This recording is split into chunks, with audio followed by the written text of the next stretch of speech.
हाय पवन। हाय हिमांशु। तो पवन, मुझे ये अंडरस्टैंड करना था, जैसे कि अभी हमारे फ्रेशर्स हैं, वो अभी डेटा एनालिटिक्स की फील्ड में आना चाहते हैं। सो बहुत सारे फ्रेशर्स ऐसे होते हैं जिनको डेटा एनालिटिक्स का बिल्कुल भी आइडिया नहीं है आज के लिए, जी क्योंकि उनको अपना करियर एनहांस करना है या करियर में कुछ आगे करना है, उन्होंने मतलब डेटा एनालिटिक्स में कुछ सीखना है। तो उसके लिए क्या क्या स्किल्स उन्होंने एक्वायर करनी है? सी आई विल सजेस्ट कि सबसे पहले तो उनको हम्म। कॉलेज लेवल से ही फोकस करना चाहिए। हम्म। एनालिटिक्स की जो स्किल हैं वो सबको पता है क्या होती हैं, हम बता देते हैं एक बार। जैसे हम एक्सेल सीख सकते हैं कॉलेज लेवल पे, सीक्वल सीख सकते हैं, पाइथन सीख सकते हैं। तो उनको कॉलेज लेवल से फोकस करना चाहिए। पहले डिसाइड करना चाहिए अपना पाथ कि उनको डेटा एनालिटिक्स में जाना है। Data analytics is biggest growing field in world, तो वहाँ उनको फोकस करना चाहिए। और उसके बाद जैसे W3 स्कूल्स है, W3 स्कूल्स पे वो सीक्वल सीख सकते हैं, या फिर एक्सेल तो खुद से प्रैक्टिस कर सकते हैं। टॉप 50 तो एक्सेल में ऐसी क्या क्या चीजें सीखें जिससे उनको कॉन्फिडेंस आए कि वो आगे आने वाले टाइम में कुछ एनालिसिस कर सकते हैं या सपोर्ट कर सकते हैं? एक्सेल में उनको सबसे पहले तो डेटा सेट देखने चाहिए। कि सबसे पहले तो लोगों को डेटा में आने से पहले पता होना चाहिए डेटा दिखता कैसा है। बहुत लोगों से अगर हम ये पूछ लें कि आपको 10 कॉलम्स डिफाइन करने हैं डेटा में क्या होता है, तो वो नहीं बता पाते हैं।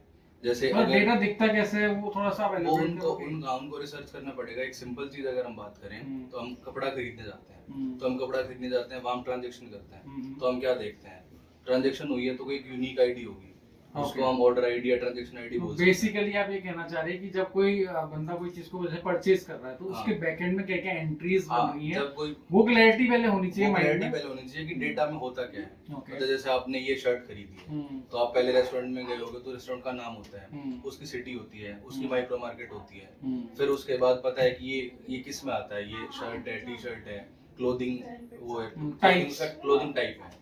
फिर आपने ट्रांजेक्शन करी है तो क्यूआर कोड पे ट्रांजेक्शन करी है, यूपीआई पे करी है, और ये सब डेटा के फील्ड्स हो सकते हैं। तो बेसिकली क्या क्या डेटा कैप्चर हो रहा है जब मैं कोई ट्रांजैक्शन कर रहा हूँ, कहाँ से डेटा कैप्चर होता है, कैसा डेटा कैप्चर होता है, ये हम देख सकते हैं। तो बेसिकली ये एक बेसिक रिक्वायरमेंट और बेसिक किसी भी बंदा जो डेटा एनालिटिक्स की फील्ड में आना चाहता है उसका माइंडसेट इतना क्लियर होना चाहिए कि बैकएंड में क्या क्या एंट्रीज बननी है जिससे उसको ये अंडरस्टैंड करने में, डेटा अंडरस्टैंड करने में हेल्प हो। हाँ, और वो फिर इंटरनेट से डाउनलोड कर सकता है डेटा सेट कैसा है। सेकेंडली अभी ये है कि जैसे हमारा डेटा काफी ग्रो हो रहा है ना, और बहुत सारा डेटा आ रहा है, तो उसको डेटा को रीड करने के लिए एक्सेल से तो काम होता नहीं आज के डेट में। पहले के टाइम में होता था कि एमएस एक्सेस में लोग काम कर रहे हैं, ठीक है। एमएस एक्सेस की भी लिमिटेशंस होती है कि 2 जीबी से ज्यादा वो हैंग हो जाता है जी। तो दो जीबी से कम में तो आप कर सकते हो, बट 2 जीबी से ऊपर में आपको स्कीमा बनाना होता था, वो बहुत ही मतलब ओल्ड तरीका हो गया किसी भी डेटा को एक्सेस करने का। अब इसके लिए मैं पाइथन यूज कर सकता हूँ या एसक्यूएल यूज कर सकता हूँ। तो एसक्यूएल या पाइथन में क्या क्या स्किल सेट होना चाहिए? तो फिर उनको मतलब जैसे बहुत सारे प्लेटफॉर्म्स है, वहां से हम सीक्वल सीख सकते हैं। सीक्वल की भी बहुत सारी लैंग्वेज है, नो सीक्वल, पी सीक्वल, माई सीक्वल, एमएस माइक्रोसॉफ्ट सीक्वल। तो हमको माई सीक्वल से स्टार्ट कर देना चाहिए। और जब माई सीक्वल से स्टार्ट करें तो W3 स्कूल है और बहुत सारे प्लेटफॉर्म्स हैं, वहाँ से हम सीखना स्टार्ट कर सकते हैं। और जितना बड़ा डेटा होता जाएगा उस हिसाब से हम उस पर सीक्वल पे और पाइथन पे काम कर सकते हैं। तो उसके लिए हम विंडोज फंक्शंस हैं, कुछ नॉर्मल फंक्शंस हैं, उस पे सम करना है, उस पे काउंट करना है। विंडोज फंक्शन तो काफी आगे की चीज है, मतलब मैं बेसिक कह रहा हूँ कि बेसिकली हमें फिर मतलब सीक्वल सीखते टाइम सिर्फ डेटा एक्सट्रैक्शन पे ध्यान देना चाहिए। पहले डेटा एक्सट्रैक्ट करना है, फिर डेटा एक्सट्रैक्शन जब सीख जाते हैं फिर हमें पता करना है कि उसमें से हम क्या क्या काट सकते हैं, जिसको हम फिल्टर कहते हैं, जो वेयर क्लोज से चलता है। और वेयर क्लोज के बाद फिर ग्रुप बाई, जो उनको समिफ जो उनको ग्रुप करता है, ये सब फंक्शंस हम धीरे धीरे सीख सकते हैं। और पाइथन सीखने के लिए सबसे अच्छी कौन सी वेबसाइट होगी या क्या तरीका अच्छा है पाइथन में? किसी कोई नॉन प्रोग्रामिंग स्किल सेट का बंदा है और उसको प्रोग्रामिंग सीखनी है तो किस वेबसाइट के? पाइथन सीखने के लिए भी हमारे पास बहुत सारे कोर्सेज भी हो सकते हैं, बहुत चीप रेट पे कोर्सेज मिलते हैं। जैसे कोर्सेरा पे 500 रुपए का कोर्स मिल जाता है, या हम यूट्यूब पे भी जा सकते हैं। यूट्यूब पे आपको n नंबर ऑफ वीडियोस मिलेंगे, वहां से आप इनिशियली पाइथन सीख सकते हैं। तो जैसा मैंने सुना था, डाउनलोड करके जुपिटर नोटबुक या कैसे भी आप पाइथन स्टार्ट कर सकते हो, ऊप से स्टार्ट कर सकते हो, पांडास से स्टार्ट कर सकते हो, पहले बेसिक प्रोग्रामिंग सीख सकते हो। तो जैसे मैंने सुना था कि आप अभी कोचिंग क्लासेस भी लेते हैं, लाइक आप अभी पाइथन भी पढ़ा रहे हैं जी।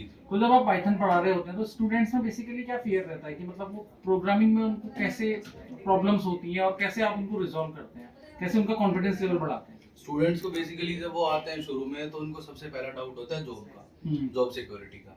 तो मैंने ऐसे भी स्टूडेंट देखे हैं, अभी जैसे डेटा एनालिटिक्स ग्रो कर रहे हैं, तो कल ही मेरे पास एक केस आया, एक बंदा जिसने बीटेक कर रखी है, बीटेक कर रखी है बायोटेक में, उसके बाद उसने एमएस कर रखी है, एमबीए कर रखी है पब्लिक एड में, उसने 6 साल काम किया, अब वो डेटा एनालिटिक्स में स्विच करना चाहता है। 6 इयर्स के बाद? 6 इयर्स के बाद उसने 23 तक काम किया है पब्लिक एड में, और वहाँ वो अच्छा ग्रो नहीं कर पा रहे, तब भी ऐसे लोग भी मिलते हैं जो BDS MDS करके भी हमारे पास आते हैं, और यहाँ वो चाहते हैं। इनका मोटिवेशन क्या मोटिवेशन है कि data field is one of the biggest growing field.